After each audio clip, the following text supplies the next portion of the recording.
America, Israel અને ઈરાનના વધતા યુદ્ધની આ સ્થિતિને કારણે હવે વૈશ્વિક અનિશ્ચિતતા સર્જાઈ છે અને આ યુદ્ધ ખાલી અમેરિકા, ઈરાન કે ઇઝરાયલ પૂરતું ન રહેતા હવે આની અસર વિશ્વના તમામ સ્થળે થઈ રહી છે.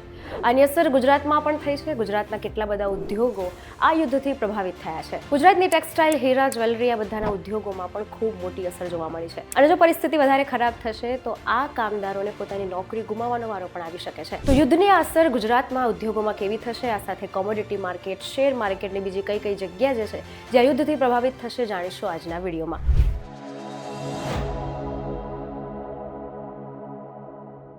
નમસ્કાર, હું જાનવી પંડ્યા. વર્લ્ડ વોર 3 જેવી આ અસરમાં ગુજરાતના ઉદ્યોગો સૌથી વધારે ચિંતિત બન્યા છે. ભારતમાંથી બનેલા જેમ્સ, જ્વેલરીનો મોટો ભાગ વિદેશમાં નિકાસ થાય છે. ઈરાન ઇઝરાયલ યુદ્ધના કારણે યુદ્ધગ્રસ્ત વિસ્તારોમાં સુરક્ષાની ચિંતા વધતા ઘણી એર કાર્ગો ફ્લાઇટ્સ કેન્સલ કરવામાં આવી છે. ટ્રાન્સપોર્ટેશન ખોરવાયું હોવાને લીધે માલ જે છે તેનો સપ્લાય જે છે તે અટકી ગયો છે અને સપ્લાય અટકી જવાથી જે પેમેન્ટ છે તે પણ અટકી ગયું છે અને આ જ પેમેન્ટને લઈને જેટલી પણ સુરતની ડાયમંડ્સ કંપની છે એ લોકો પણ હવે ચિંતામાં છે. સુરત, મુંબઈના બંદરો અને એરપોર્ટ પર કરોડો રૂપિયાનો માલ એમને અટવાયો છે. વેપારીઓમાં ચિંતા છે કે જો આવી સ્થિતિ લાંબા સમય સુધી રહેશે તો વિદેશી ખરીદદારો તરફથી પેમેન્ટ અટકી શકે છે અને ઉદ્યોગોને આર્થિક નુકસાન પણ સહન કરવું પડી શકે છે. ભારતની કુલ જ્વેલરીનો લગભગ 35% હિસ્સો અમેરિકામાં આયાત થાય છે, પરંતુ હાલ અમેરિકા તરફથી પણ આ ઓર્ડરના ઘટાડો થવાની સંભાવના છે.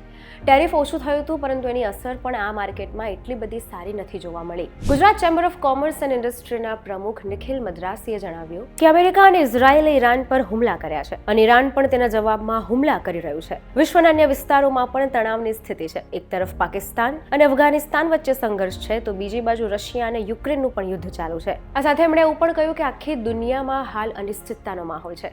આવી પરિસ્થિતિમાં બજાર ખુલતાની સાથે જ માર્કેટમાં પણ કેટલી અસર જોવા મળી છે તે અંગે પણ તેમણે વાત કરી. આ સાથે એમણે એવું પણ કહ્યું કે વૈશ્વિક બજાર, શેર માર્કેટ આવા બધા આંચકાઓ હંમેશા સહન કરીને સક્ષમ બન્યું છે તો સંભાવના છે કે સ્થિતિ સારી થઈ શકે છે, પરંતુ હાલ ચિંતાનો વિષય તો ચોક્કસ છે. સુરતને ટેક્સટાઇલ ઉદ્યોગનું હબ કહેવાય છે. ચીન પછી સુરતમાં સૌથી વધારે આ ટેક્સટાઇલ ઉદ્યોગ થાય છે, પરંતુ જો યુદ્ધની સ્થિતિ આવી રહેશે તો સુરતનો ટેક્સટાઇલ ઉદ્યોગ પણ આમાં અસરગ્રસ્ત થશે. સુરત સાથે સંકળાયેલું સૌથી મોટું વેપાર કેન્દ્ર દુબઈ છે, UAE છે અને જો આ અસર કાયમ રહેશે તો ત્યાંના વેપારના સંબંધો પણ ખોરવાશે અને 45 ગલ્ફ કન્ટ્રી જ્યાં વેપાર થાય છે એ બધાને જ આની અસર થશે. હાલ દુબઈ અને એની આસપાસના વિસ્તારમાં અડચણ ઊભી થઈ જ છે અને વેપાર ઓલરેડી ખોરવાઈ ચૂકેલું છે. Gujarat chamber of commerce and ઇન્ડસ્ટ્રીના વાઇસ પ્રેસિડેન્ટ અશોક જરીવાલાએ પણ જણાવ્યું, મોટાભાગે પોલિએસ્ટર અને માનવસર્જિત ફાઇબર્સ MMF પર આધારિત છે જે પેટ્રોલિયમ ઉત્પાદનોમાંથી મેળવવામાં આવે છે. તેમણે ચેતવણી આપી કે મધ્ય પૂર્વમાં વધતા તણાવથી ક્રૂડ ઓઇલના ભાવમાં વધારો થઈ શકે છે, જેના કારણે ટૂંકા ગાળામાં યાન અને કાચા માલના ખર્ચમાં 15 થી 20% વધારો થઈ શકે છે. આ સાથે તેમણે જણાવ્યું કે દુબઈમાં જતો સુરતથી ટેક્સટાઇલ ઉદ્યોગનો માલ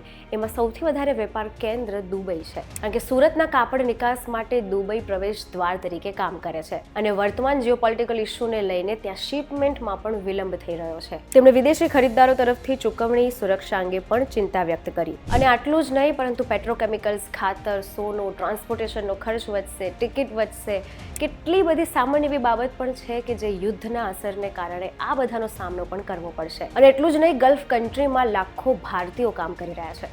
જો સ્થિતિ હજી વધારે ખરાબ થશે તો ત્યાંના લોકોને એટલે ત્યાંના ભારતીયોને પણ તેમની નોકરી ગુમાવવાનો વારો પણ આવી શકે છે, કારણ કે એર રૂટ બદલાશે, ટિકિટ વધશે, કાચું તેલ, ક્રૂડ ઓઇલ આ બધું જ ભાવ વધારાના આરે છે. પરંતુ આ બધાની વચ્ચે PM મોદીની અધ્યક્ષતામાં CCSની બેઠક થઈ છે, જેમાં પશ્ચિમ એશિયાની પરિસ્થિતિ અને ગલ્ફ દેશમાં થયેલા હુમલાની ચર્ચા કરવામાં આવી છે. અસરગ્રસ્ત ભારતીયોને મદદ માટે નિર્દેશનની પણ ચર્ચા થઈ. આ સાથે પ્રધાનમંત્રીએ નેતન્યાહુ સાથે ટેલિફોન વાતચીત કરી અને નાગરિકોની સુરક્ષાને પ્રાથમિકતા આપવા પર પણ વાત કરી છે. અમેરિકા, ઇઝરાયલ અને ઈરાનના આ યુદ્ધના તણાવને લઈને વૈશ્વિક સ્થિતિ, વૈશ્વિક અનિશ્ચિતતા પણ વર્તાય છે, જેમાં ઘણી બધી વસ્તુઓ બદલાઈ રહી છે, મોંઘવારી વધી રહી છે અને તમામ અનિશ્ચિતતાઓની વચ્ચે જે ભારતીયો ફસાયેલા છે એ ભારતીયો માટે પણ PM મોદીએ એક સાંત્વના આપતો મેસેજ મૂક્યો છે. આગળ જોવું રહ્યું કે આ યુદ્ધથી હજી બીજી કઈ કઈ બાબતો થઈ શકે છે. તમને શું લાગે છે ચોક્કસ જણાવજો અને આવા જ ઇન્ફોર્મેટિવ વિડીયોઝ માટે જોડાયેલા રહેજો VTV ડિજિટલ સાથે.